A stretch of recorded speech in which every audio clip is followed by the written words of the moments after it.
Não se turbe o vosso coração, credes em Deus, credes também em mim. Na casa do meu pai há muitas moradas, se assim não fosse eu vou-lo teria dito, pois vou preparar-vos lugar. E quando eu for e vos preparar-vos lugar, voltarei e vos receberei para mim mesmo, para que onde eu estiver, estejais vós também. Muito bom dia, com a bênção, com a graça de Deus. Nessa manhã nós começamos mais um dia. A cada dia que amanhece, os nossos olhos se voltam para o horizonte, imaginando que seja o momento em que veremos o céu se abrir, nos encontraremos com o nosso Salvador e viveremos com Ele para todo sempre. Nós aguardamos, fiéis a Deus, o momento em que nós seremos resgatados desse mundo para estar ao lado do nosso Deus por toda a eternidade.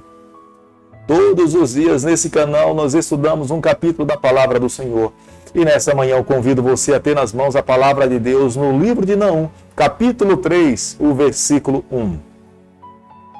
Ai da cidade sanguinária, toda cheia de mentiras e de roubo, e que não solta a sua presa. Amigo, creia numa grande verdade que é bíblica. Não temos como imaginar que o mal irá perdurar para sempre.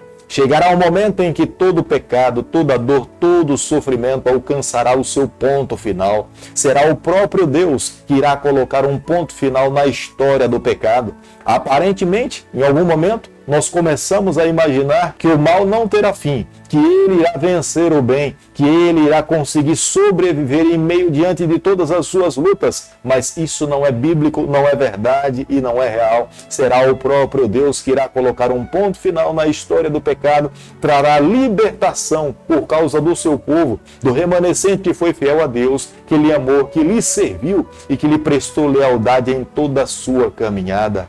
No último capítulo do livro de Naum, nós podemos observar que Deus continua a descrever a destruição da cidade dos ninivitas. Eles eram extremamente violentos, eles escravizavam os povos que eles venciam, eles maltratavam as mulheres e as crianças, eles adotavam a política de não poupar ninguém e colocar na porta da cidade o corpo daqueles que eles matavam, como sendo um recado para aquelas pessoas que viessem à sua cidade. O limite da graça de Deus tinha chegado ao seu final para os ninivitas. Deus tinha dado a oportunidade de salvação. Deus tinha permitido que o seu profeta fosse até Nínive e proclamasse as verdades que Deus esperava que o seu povo pudesse compreender. Mas depois de ouvir a mensagem de Deus, eles aceitaram por um momento e logo depois, em seguida, deram as costas para o Senhor. E aqui se confirma a palavra de Deus. Deus não irá permitir que ninguém morra sem que essa pessoa tenha primeiramente uma oportunidade de entender o plano da salvação. Os ninivitas tiveram a sua oportunidade, abraçaram, mas como rejeitaram a palavra de Deus, eles agora teriam que pagar o preço por ter dado as costas para o Senhor. No versículo 2 do capítulo que nós estamos estudando nessa manhã, o profeta Naum tem nas mãos a responsabilidade de poder descrever a quantidade de pessoas que seriam destruídas. Os soldados vivos iriam tropeçar no corpo dos soldados mortos, da população morta pelos medos e pelos babilônicos.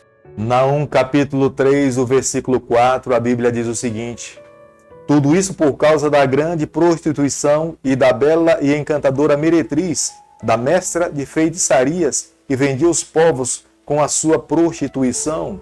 Uma outra razão pela qual a Assíria foi destruída, o juízo de Deus caíram sobre ela, é porque ela se esqueceu do Senhor e adotou outros deuses feitos por mãos humanas. Quando Jonas foi a Nínive, Jonas os advertiu. Jonas mostrou para eles que eles deveriam crer nesse Deus criador dos céus e da terra e deveriam destruir todos os altares construídos para deuses feitos por mãos humanas. Mas os assírios abandonaram a mensagem de Jonas, a palavra do Senhor, e voltaram a adorar os deuses feitos por mãos humanas. E nesse momento agora Deus iria julgar os assírios, porque rejeitaram a sua palavra. Como nós podemos observar no capítulo 3, do versículo 8 do livro de Naum, aqui o profeta faz uma pergunta para os assírios. Vocês são melhores do que Amon? Amon é a cidade do deus dos egípcios, que é a cidade de Tebas, que está no Egito. Naum adverte os assírios, falando para eles que eles não eram melhores do que os egípcios, que também foram destruídos pelo poder de Deus, porque não aceitaram a palavra do Senhor. Da mesma forma como a cidade de Tebas tinha sido destruída no ano 663 a.C.,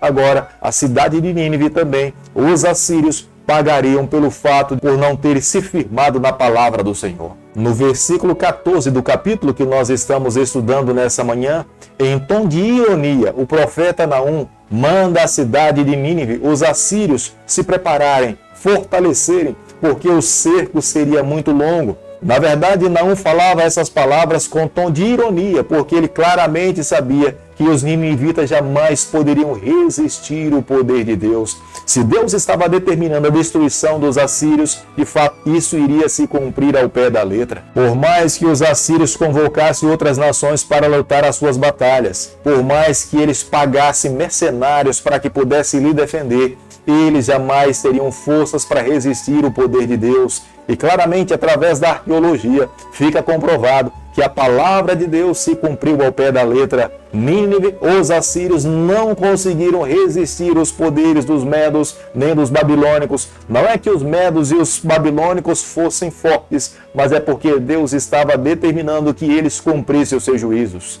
Como nós podemos observar no versículo 17 do capítulo que nós temos estudado nessa manhã, não haveria nenhuma possibilidade dos líderes, dos oficiais militares montarem uma estratégia para se defender daqueles que Deus estava levantando contra a cidade dos assírios, porque seria o próprio Deus que estaria lutando contra eles. E quando Deus luta a batalha de um povo, de uma nação ou de uma pessoa, sempre essa nação ou essa pessoa sai vitoriosa. O nosso Deus jamais conheceu a derrota. O nosso Deus jamais dormita. Ele jamais foi vencido em nenhuma batalha. Quando as outras nações, inclusive o povo de Deus, soubessem da destruição dos ninivitas, eles iriam se alegrar, porque eram pessoas que estavam sendo oprimidas pela maldade, violência e o roubo dos soldados assírios. Mas depois do seu fracasso, depois da sua derrota, todas as outras nações celebrariam, inclusive o povo do Senhor.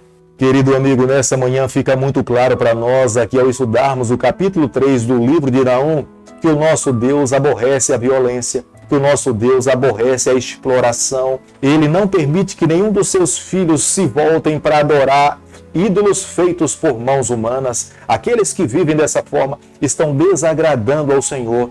Todo aquele que anda por esse caminho precisa confessar o seu pecado, se voltar para Deus, abrir o seu coração e viver uma nova vida ao lado do Senhor.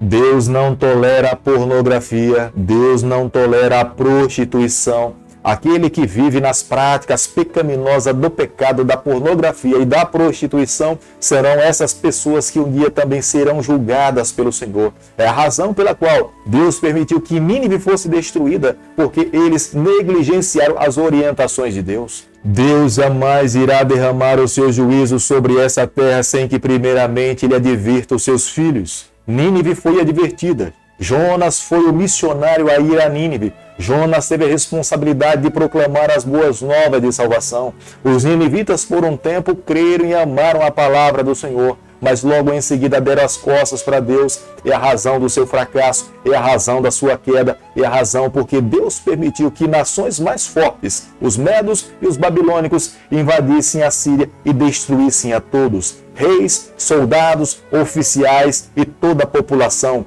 Aqueles que tinham o coração voltado para o pecado foram destruídos, para que outros povos conseguissem viver em paz, amar a Deus e servir ao Senhor.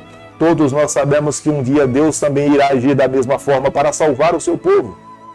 Não é porque Deus não ama o pecador, mas é porque Ele já deu um período de graça e essas pessoas deram as costas para o Senhor. E para que o seu povo agora viva em harmonia com as suas verdades, Ele irá destruir todos aqueles que não lhe amaram, que não lhe serviram. E esse Deus irá dar uma oportunidade para que os seus filhos vivam na sua presença, amando a sua pessoa, seguros, livres de todo mal e desfrutem da eternidade para todo sempre. Hoje, amigo, é o dia de amarmos a Deus, nos colocarmos em suas mãos e seguirmos as suas orientações. Querido Pai, muito obrigado pelo teu amor e pela tua bondade. Muito obrigado pela tua graça. Muito obrigado porque um dia irá voltar aqui a essa terra buscar os seus filhos. Queremos estar pronto para esse encontro, para viver com o nosso Deus e estar com o nosso Deus por toda a eternidade. Nós oramos nessa manhã para que a tua bênção esteja sobre cada um de nós. É o que nós te pedimos e também o agradecemos. E o Senhor te abençoe e te guarde. Que Ele faça resplandecer o seu rosto sobre você. Que Ele tenha misericórdia de você. E sobre você nessa manhã Ele levante seu rosto e conceda a sua graça em nome de Jesus.